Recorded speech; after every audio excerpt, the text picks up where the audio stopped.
YouTube channel talk with તારીખ ઉપર આપ સૌનું હાર્દિક સ્વાગત છે. જો ચેનલ પર નવા હોવ તો સબસ્ક્રાઈબ જરૂરથી કરજો. આપણી જોડે આજે પબ્લિક પ્રશ્ન સેગમેન્ટમાં મોડાસાના તત્વ કોલેજના ડાયરેક્ટર જયદરસિંહ પુવાર સાહેબ ઉપસ્થિત છે. આપણે એમને સવાલ કરીશું કે આપ શિક્ષણ ક્ષેત્ર સાથે જોડાયેલા છો, તો શિક્ષણ માણસના જીવન પર, વ્યક્તિના જીવન પર કેવો પ્રભાવ નાખતો હોય છે?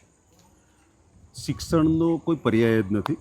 કોઈ પણ વ્યક્તિ વિશેષ એ જ્યારે શિક્ષિત હોય ત્યારે એને કોઈ પણ જાતના ખોટા પ્રલોભનો, એ આર્થિક હોય કે રાજકીય હોય કે ધાર્મિક હોય, એવા કોઈ ખોટા પ્રલોભનોમાં આવે નહીં.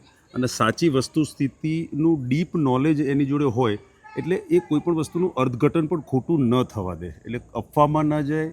સમજણ હોય એટલે સાચી વસ્તુ થી એ માહિતગાર હોય અને ખોટી વાતોમાં એ ક્યારેય પ્રેરાય નહીં. એટલે વિચારશીલ બની જાય છે. વિચારશીલ બની જાય. સાહેબે પોતાની વાત મૂકી, આપ શું કહેવા માગો છો? કોમેન્ટમાં જરૂરથી જણાવજો અને યુટ્યુબ ચેનલ ટોક વિથ તારીખને સબસ્ક્રાઈબ જરૂરથી કરજો.